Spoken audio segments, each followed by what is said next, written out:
दोस्तों सोचो, एक माँ अपने बच्चे के साथ अस्पताल जाती है, उम्मीद करती है कि उसका इलाज हो जाएगा, लेकिन वहाँ पर उसकी मौत हो जाती है। क्यों? क्योंकि हॉस्पिटल में घटिया दवाएं दी गई। ये कहानी है रायचूर की, जहाँ पर हेल्थ केयर सिस्टम एक बुरा ख्वाब बन चुका है। 2024 के 2 महीनों में रायचूर में 19 माओं की मौत हुई और ये सब सरकारी अस्पताल में हुआ। इस वीडियो में हम देखेंगे कि रायचूर का हेल्थ केयर सिस्टम क्यों फेल हो रहा है, इसके जिम्मेदार कौन है और क्या सोल्यूशंस हो सकते हैं। तो गुजारिश है कि इस वीडियो को शुरू से लेकर आखिर तक देखें। दोस्तों, रायचूर एक रूरल डिस्ट्रिक्ट है जहां लोग ज्यादातर सरकारी अस्पताल पे डिपेंड करते हैं, क्योंकि प्राइवेट अस्पताल महंगे हैं, लेकिन यहाँ के सरकारी अस्पताल में बेसिक फैसिलिटीज भी नहीं है। इंडिया में पब्लिक हेल्थ केयर एक्सपेंडिचर सिर्फ 2.1% जीडीपी का है, जबकि बांग्लादेश और पाकिस्तान में 3% से ज्यादा खर्च करते हैं। Raichur institute of medical science यानी रिम्स इस जिले का सबसे बड़ा अस्पताल है, लेकिन ये भी कंट्रोवर्सीज में घिरा रहता है। एक रिपोर्ट के मुताबिक इंडिया के रूरल एरियाज में क्वालिफाइड हेल्थ केयर वर्कर्स की कमी है। घटिया या एक्सपायर हो चुकी मेडिसिन का इशू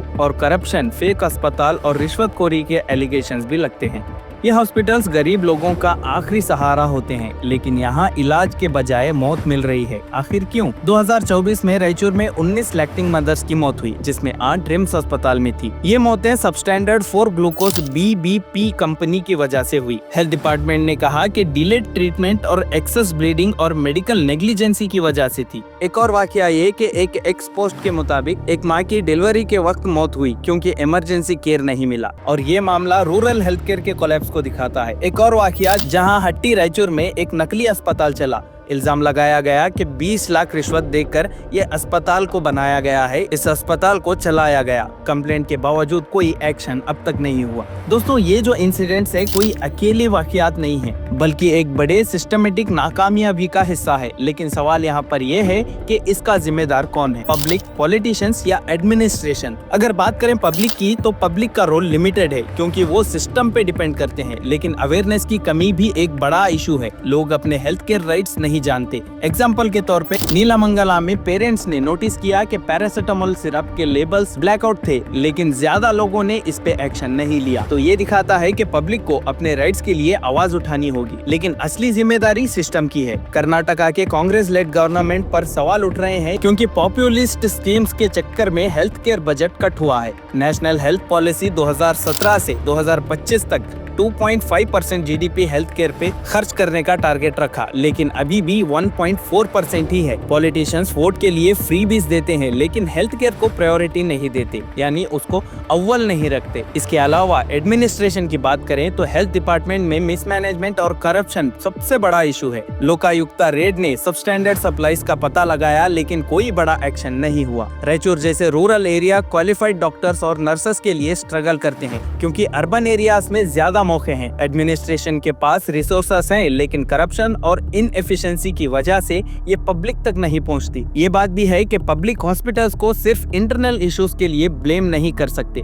बॉर्डर इश्यूज जैसे लो फंडिंग, प्राइवेटाइजेशन का प्रेशर और डिसेंट्रलाइजेशन के प्रॉब्लम्स भी मौजूद हैं। तो आइए जानते हैं। सबसे पहले प्राइवेटाइजेशन का असर। प्राइवेट सेक्टर 70% आउट पेशेंट और 60% हॉस्पिटल केयर देता है, लेकिन ये गरीब लोगों के लिए अफोर्डेबल नहीं है। हेल्थ स्टेट का एक बहुत बड़ा सब्जेक्ट है, लेकिन सेंट्रल गवर्नमेंट के वर्टिकल प्रोग्राम्स और स्टेट के मिसमैनेजमेंट के बीच कोऑर्डिनेशन नहीं है। दोस्तों, ये सिर्फ रायचूर की नहीं, पूरे इंडिया के पब्लिक हेल्थ केयर सिस्टम की कहानी है। अब जानते हैं कि इसका सोल्यूशन क्या है। सबसे पहले तो strict quality control of medicine. Karnataka state medical supplies corporation को ट्रांसपेरेंट प्रोसेस अपनाना होगा। इमरजेंसी रिस्पॉन्सिंग टीम बनानी होगी, खास तौर पर मैटरनिटी केयर के लिए। इसके अलावा हेल्थ केयर बजट बढ़ाना होगा। 2.5% जीडीपी तक जल्दी पहुंचना होगा।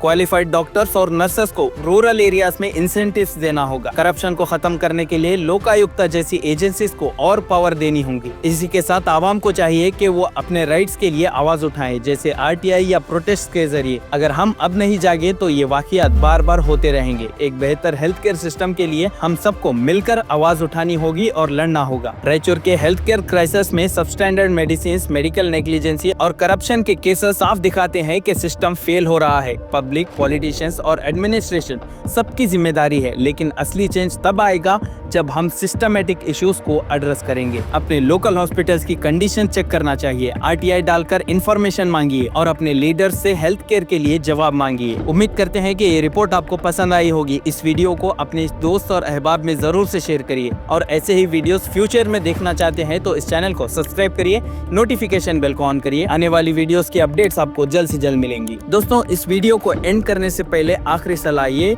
कि जब भी कोई नेता आपके घर वोट मांगने के लिए आता है तो उनसे एक सवाल जरूर करिए कि जब उनके घर में कोई बीमार होता है तो वो उनका इलाज कौन से अस्पताल में कराते हैं, और उनका जवाब आपको साफ बताएगा कि इस नेता की नीयत क्या है।